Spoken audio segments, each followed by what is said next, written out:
नमस्कार दोस्तों। 13 अक्टूबर 1972 Uruguay air force flight 571।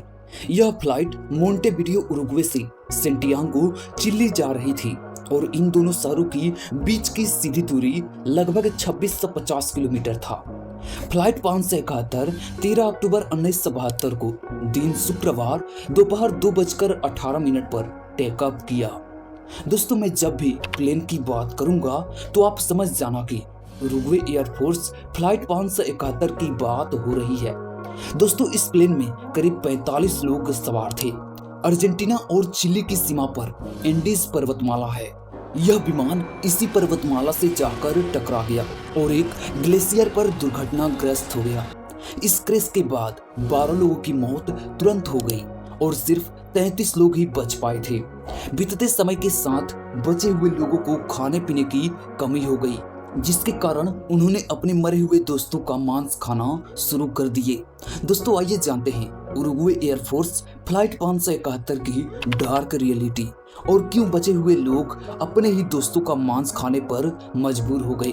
दोस्तों, जो मैं आपको स्टोरी बताने जा रहा हूँ उसको सुनकर आपको विश्वास नहीं होगा कि क्या वाकई में यह एक सच्ची घटना है।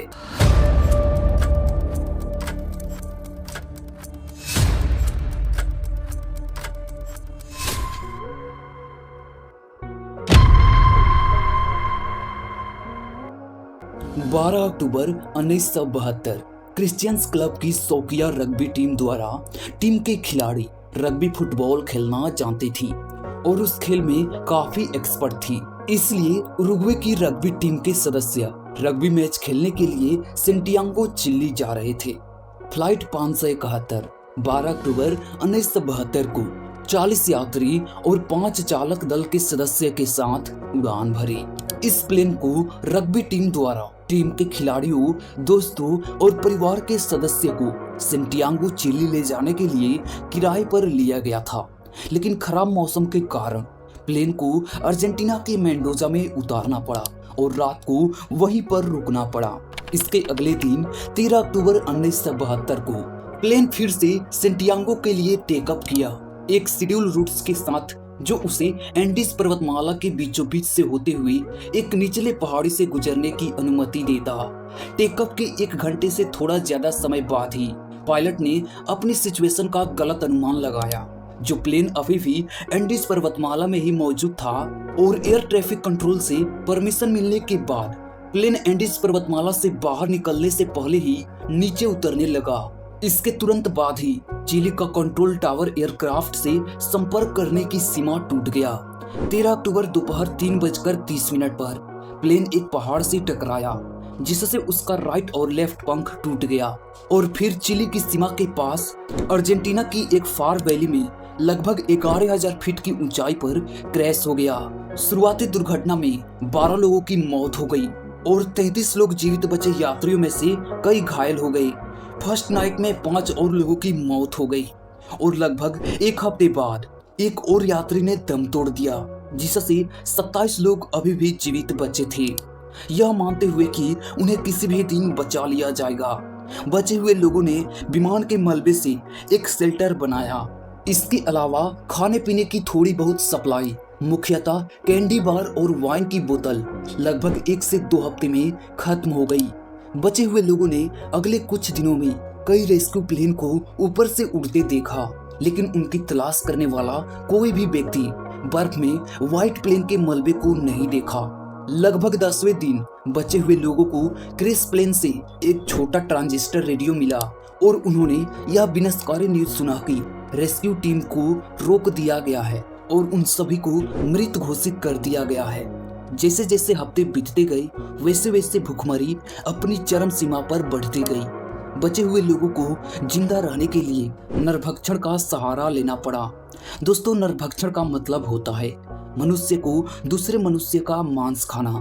बचे हुए लोगों ने भोजन न होने के कारण पूरी तरह से कमजोर हो चुके थे, इसलिए उन लोगों ने मरे हुए लोगों का मांस खाना शुरू कर दिए। 29 अक्टूबर को और भी मुश्किलें आ गई जब एक एंडीज पर्वत का टुकड़ा प्लेन के ऊपर गिरा, जिससे प्लेन बर्फ में दबा गया, जिसके कारण 8 लोगों की मौत हो गई। और बाकी बचे लोग 3 दिनों तक अंदर ही फंसे रहे। जो लोग बच गए थे उन्हें भोजन के लिए अपने साथ दबे शव पर निर्भर रहना पड़ा। बचे हुए 19 लोग आखिरकार विमान से सुरंग बनाकर बाहर निकलने में कामयाब रहे, लेकिन जब आइस स्ट्रोम आया तो उन्हें 3 दिनों तक और अंदर रहना पड़ा। आखिरकार जब वे बाहर निकल पाए तो उन्होंने पहाड़ों से बाहर निकलने के रास्ते तलाशने शुरू कर दिए। अगले महीने में 3 और मौतें हुई तथा केवल 16 लोग ही जीवित बचे थे। जैसे जैसे तापमान बढ़ता गया, समूह के 3 सदस्य नंदो पेराडो, रोबर्टो कैनेसा और एंटोनियो पहाड़ पर लंबी पैदल यात्रा करने और चिली में सिविलाइजेशन तक पहुंचने का प्रयास करने लगे। 3 दिन पैदल यात्रा के बाद तीनों अपनी वैली के शिखर पर पहुंचे।